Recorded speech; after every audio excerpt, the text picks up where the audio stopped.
Oke,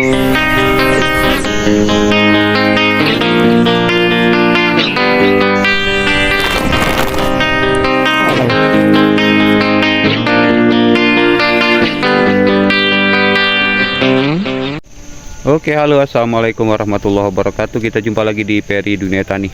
Oke, kita akan menjawab spill dari teman kita yang bertanya, Bang, apa itu cabang laki, cabang rawan, atau cabang raja? Dan bagaimana contoh-contohnya, Bang? Bahwa cabang raja, cabang laki, dan cabang rawan itu seperti apa gitu ya. Dan tolong contohkan juga, Bang, cabang produksi, dalam artian garis miring cabang perempuan ya. Sebenarnya kalau saya pikir apa ada ya namanya cabang perempuan, tapi ya mungkin karena perempuan memproduksi, jadi ya dianggaplah itu cabang produksi ya, atau cabang wanita lah begitu ya. Oke sahabat tani, kita akan langsung contohkan ya perbedaan cabang raja. Ada sih perbedaannya sahabat tani, dan juga saya akan kasih tahu juga jika kita pelihara cabang raja apa sih kelebihannya dan apa bahayanya atau efeknya. Ini untuk kopi Arabica. Oke, saksikan. Oke, baik sahabat tani, di depan kita ada contoh ya. Seperti inilah namanya cabang raja, cabang laki atau cabang rawan. Ya, besar ya. Besar menyambung dari cabang ya. Ini kan cabang ya, menyambung dari sini kemari. Oke, itu namanya cabang raja, cabang laki atau cabang rawan kalau sebutan bahasa gayunya. Nah, seperti apa sih cabang raja itu? Buahnya seperti apa ya? Seperti ini sahabat tani, besar, banyak, dan luar biasa buahnya ya. Nah, seperti ini kita saksikan bersama. Itu di bawah.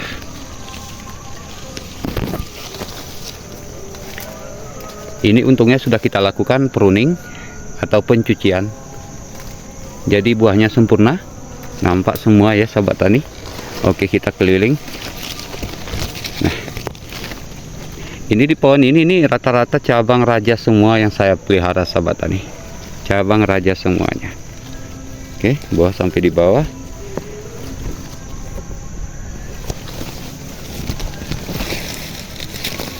Nah, ini di hadapan kita ini kopi borbor ya. Kopi borbor sahabat tani.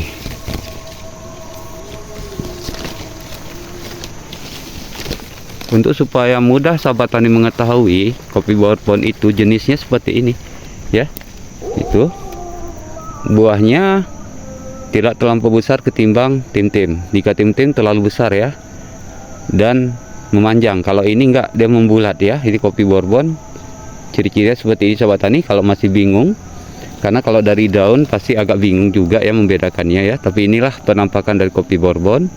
Dan ini buahnya bulat ya, tidak terlampau panjang. Kalau tim-tim kan terlalu panjang ya. Nah, jadi kalau ukuran mili besarnya sama sahabat tani ya. Nah, seperti inilah kopi borbon ya. Alhamdulillah, ini udah masuk panen ke-13, tapi buah masih ada, masih banyak sahabat tani. Tuh berondok dia, tuh malu dia sahabat tani ya. Nah,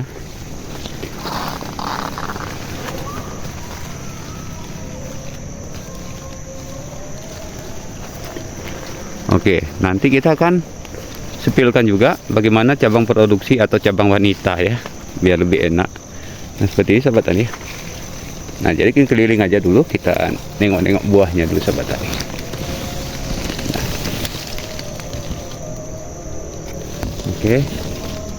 Oke. Nah, jadi kalau pemangkasannya benar sahabat tani, pasti benar hasilnya. Tuh, buahnya banyak, alhamdulillah rabbil alamin. Buah masih belum habis tuh ya. Oke. Nah, ada sahabat tani kita nggak percaya, katanya mana ada pak, kan sama aja Ating Super sama tim-tim borbon itu, kalau udah habis ya habis. Ini buktinya nih, ini Ating Super tuh, mana buahnya tuh,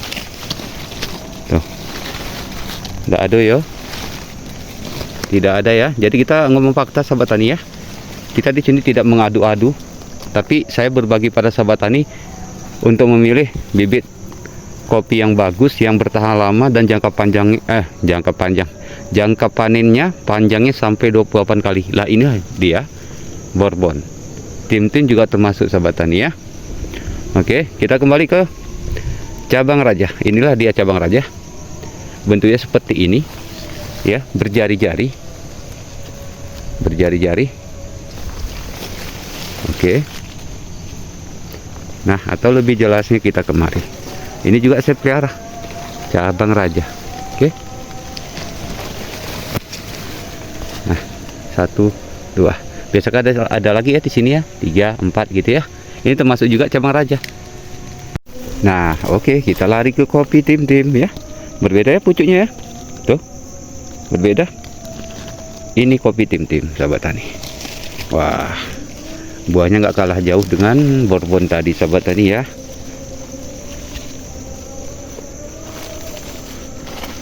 Oke. Alhamdulillah sahabat tani. Inilah nggak sia-sia kalau kita nanam tim-tim. Ya. 42 tahun pun masih bisa kita perbaiki dianya sampai dia bisa berbuah lagi dan terus produksi. Berbeda dengan Ateng Super, kalau semakin tua semakin sulit kita perbaiki. Bahkan kita pupuk sekalipun siap berbuah banyak, terjadi depresi dan kerontokan pada ranting. Tapi berbeda dengan kopi tim-tim dan Bourbon ini sahabat tani. Nah, nih masih kokoh dan kuat sahabat tani. Oke sahabat tani, kita kembali ke cabang raja. Cabang raja itu tumbuhnya di mana? Di sini. Ini cabang ya. Ini batang, ini pangkal batang, ini cabang. Di antara cabang ada cabang lagi. Nah, ini disebut namanya cabang raja. Cabang laki atau cabang rawan.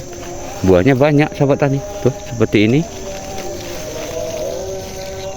Nah, ini kita ngomong keunggulannya dulu ya. Nanti akan kita ngomong kekurangannya dan bahayanya cabang laki kalau kita pelihara atau kita biarkan. Oke. Nah, jadi ada lagi sahabat tani, kita menganggap ini kan seperti jari-jari ya, seperti jari-jari ini tumbuhnya di batang. Nah, apakah itu Pak cabang raja? Bukan, beda ya. Oke, kita cari contoh. Mana ya? Karena saya kebanyakan saya buang cabang raja sahabat tani, karena gimana ya? Siap berbuah, batangnya rusak gitu. Oke, kita cari dulu ya, mana yang cabang yang bukan cabang raja. Oke sahabat tadi, kebetulan ada. Oke, ini contoh cabang raja ya. Ini contoh cabang raja, munculnya ke atas sahabat tani, munculnya ke atas. Kalau ke samping apa? Itu bukan ya, jelas ya, itu bukan. Kalau tumbuhnya ke samping itu bukan, walaupun bentuknya berjari-jari seperti ini, itu bukan sahabat tani. Jadi yang cabang raja itu dia biasanya nongolnya ke atas seperti ini ya, munculnya ke atas ini lagi, munculnya ke atas. Jadi kalau saya ambil ini, sebenarnya nggak semua saya tanam apa tuh, saya biarkan pelihara cabang laki. Nanti sahabat tani tahulah apa sebabnya. Sakit nih, kena gunting kopi. Oke, nah ini yang namanya cabang raja, nongolnya ke atas, tidak merata seperti ini ya, tidak datar, tapi malah dia melengkungnya ke atas sahabat tani. Nah, ini lagi. Nah, ini. Nih, yang di bawah ini bukan. Nah, ini yang saya maksud, ini bukan sahabat tani. Ya, walaupun bentuknya sama. Tuh, berjari juga ya. Berjari juga, tuh. Tapi beda. Nah, intinya sahabat tani, kalau di kebun sahabat tani menemukan cabang raja, dia biasa nongolnya tuh di atas seperti ini nih. Nongol ke atas dia. Nah, ya. Nah, ini kopi Gayo 3 Ateng Super G3. Oke, ini juga cabang raja sahabat tani. Nih ya, cabang raja.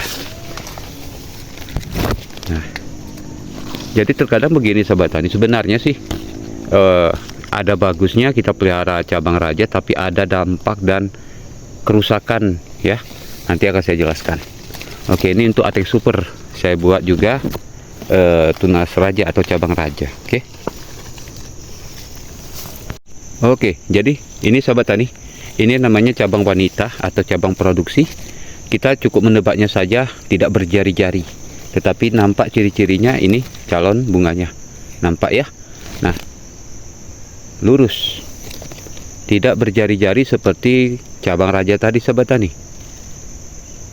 Ya, itu yang namanya cabang produksinya sahabat tani.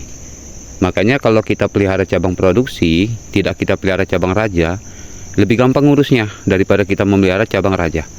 Oke, kita akan masuk efek dan bahayanya kita pelihara cabang raja. Jadi ini begini sahabat tani. Jadi ini saya jelaskan kepada sahabat tani. Selebihnya kembali sama sahabat tani sendiri, apakah mau mempeliharanya atau tidak. Nah, itu kembali sama pribadi ya. Jadi di sini saya menceritakan ini bukan berarti memburukkan sana sini, tidak ya. Ini pilihan sendiri. Oke, kita akan langsung cerita masuk ke bahayanya cabang raja. Nah, oke, ini ada salah satu contoh pohon di depan kita ini. Inilah dampak buruk dari cabang raja. Apa itu Pak? Nah, biasanya pada umumnya kita kan melihat kalau tanaman kopi kita itu tidak kita pelihara cabang raja, cabang bisa kita pelihara 1, 2, 3, 4, 5 dan seterusnya, ya kan? Tapi kalau sudah cabang raja sahabat tani, ini kan cabang raja ini, ya nampak ya, berbeda. Ini cabang-cabang raja ini besar-besar seperti ini. Nah ini, terkadang kita harus mengikuti kopinya juga nih sahabat tani. Kadang-kadang ada juga nih kopinya dari kecilnya sampai besarnya itu hanya mau berbuah itu dengan cabang raja. Kadang-kadang kita atur dengan cabang produksi pun susah gitu sahabat tani ya. Nah, apa itu kendalanya Pak? Ada, itu faktor bibit sahabat tani. Nanti suatu saat kita akan bahas bibit kopi yang menyebabkan tanaman kopi kita itu tumbuhnya hanya tunas raja. Oke, itu nanti ada sesinya. Karena supaya nggak bingung sahabat tani, kalau nanti bercampur aduk kan bingung kita kan. Nah jadi cabang raja itu seperti ini sahabat tani. Susah dibentuk, jelek sekali ya. Ini ada cabang, sebelumnya ada cabang. Ini akan kalah sahabat tani. Nah ini nampak bekasnya ya. Tuh, udah saya pruning, udah saya potong. Kalah. Kenapa? Karena cabang raja di atas, jadi menutupi cabang bawah, sehingga cabang bawah mengering dan mati. Itu yang pertama. Yang kedua, ketika cabang raja ini menutupi yang bawah, yang di bawah ini sudah pasti dijamin tidak mau berbuah sahabat tani. Makanya ini kan udah saya potong habis semua tuh. Padahal ini masih muda sahabat tani. Kopinya masih muda, ini masih jalan 8 tahun, tapi terpaksa dibuat seperti ini. Nah, ini termasuk juga hasil eksperimen juga nih, saya uji coba. Jadi sekarang saya sudah berani bicara sama sahabat tani. Inilah bahayanya kalau kita pelihara cabang raja. Oke. Nah, bagaimana Pak buktinya kalau kita nggak pelihara cabang raja tuh kayak apa? Kan gitu ya. Nah, kita ambil contoh seperti ini sahabat tani. Nah, ini terlihat ya, lurus semua ya. Ini bukan nih, ya, ini lurus. Nah, ini namanya cabang produksi, tidak bercabang-cabang atau tidak rantingnya itu tidak kanan kiri seperti tadi ya, tidak seperti jari-jari. Oke, ini namanya tunas produksi. Coba sahabat tani lihat. Nah, cabang di bawahnya aman ya, tuh tidak terjadi apa-apa sahabat tani. Nah, karena di atas ini kita pelihara cabang khusus produksi, jadi cabang laki itu saya habiskan gitu ya. Nah oke, ini terlihat lagi sahabat tani ya. Ini pembuktian bahwa kita tidak memelihara cabang raja. Jadi pembentukannya cantik dan rapi. Tuh, tengok aja sendiri ya. Cantik dan rapi seperti payung. Buahnya jangan ditanya, alhamdulillah ya. Banyak buahnya. Nah, ini kopi tim-tim sahabat tani. Nah, gampang dibentuk. Nah, ini dia. Karena ini tidak ada cabang raja. Kalau cabang raja kan dia melengkung ke atas, sudah pasti jelek. Susah sekali dibentuk sahabat tani. Ya, pokoknya cabang raja itu yang tumbuhnya melengkungnya ke atas. Nah, itu sahabat tani. Nah, seperti ini. Ini buahnya alhamdulillah banyak sahabat tani. Nah, itu sebabnya saya sebenarnya tidak menganjurkan kali ya tentang apakah baiknya pelihara cabang raja. Saya tidak menganjurkan kali, karena saya sendiri juga tidak terlalu memelihara cabang raja. Nah, ini produksi seperti ini sahabat tani, lurus ya, pokoknya tandanya lurus, tidak berjari-jari. Oke. Tuh, buahnya sedap dahsyat sahabat tani. Kopi tim-tim kita masih bertahan ya. Di saat orang kopi Ateng Supernya habis, kita masih bertahan sahabat tani. Jadi silakan nilai sendiri recommended yang mana ya. Nah, ini udah ke-13 tapi masih top care ya, alhamdulillah. Nah, kita masuk ke kopi Ateng Super ya, yang banyak cabang rajanya. Nah, ini seperti ini sahabat tani, cabang rajanya sangat banyak, tapi apa yang terjadi, pembentukannya jelek. Tuh buktinya ya, pembentukannya jelek sekali sahabat tani. Tuh, bingung kita harus bentuk macam mana ini ya, karena kenapa sulit kita bentuk, karena cabangnya itu melengkung ke atas. Nah, itulah cabang raja tadi, efek bahayanya kalau kita pelihara. Nah, ini dia ya, ini tuh ya, melengkungnya ke atas sahabat tani, bukan ke bawah dia tuh. Jadi kalau udah seperti ini sahabat tani, macam mana kita bentuk nanti, macam mana kita bentuk pangkas seperti payung ini. Nah, ini makanya seperti ini hasilnya sahabat tani, tuh jelek ya. Nah, inilah modelnya. Nah, bahaya lainnya cabang raja jika kita pelihara, nah seperti ini. Nah, ya tuh menurun ke bawah karena nggak tahan, karena buahnya banyak di waktu itu ya. Tuh, jadi macam mana mau kita bentuk sahabat tani itu. Nih ya, ini kan bekasnya nih ya. Ah, nih cabang laki semua ini nih. Nah, nanti habis buah ini harus kita tangani nih. Itu makanya saya bilang pada sahabat tani, kalau untuk kopi Arabica sebaiknya jangan pelihara cabang raja. Loh, tapi Pak, Robusta kok ada ya? Robusta itu berbeda ya. Robusta itu berbeda, makanya di kopi Robusta kita tengok cabangnya ditinggalkan 2 ya, atau 3. Tapi kalau kopi Arabica 4 cabang produksi pun atau 5 pun masih top care. Nah gitu sahabat tani ya. Namun bukan berarti banyak cabang banyak buah, nggak boleh juga ya.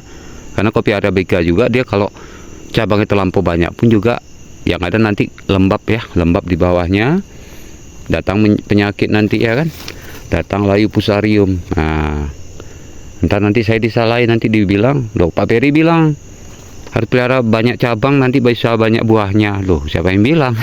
Ya. Nah, ini akibatnya nih. Nah, silakan aja pilih. Ini seharusnya kalau memang saya nggak pelihara cabang raja ini sahabat tani, cantik kali nih. Seperti tadi kita nengok ya, cantik sekali bentuknya, seharusnya seperti payung gitu sahabat tani. Nah, seperti ini enak kita bentuknya. Tuh. Tuh.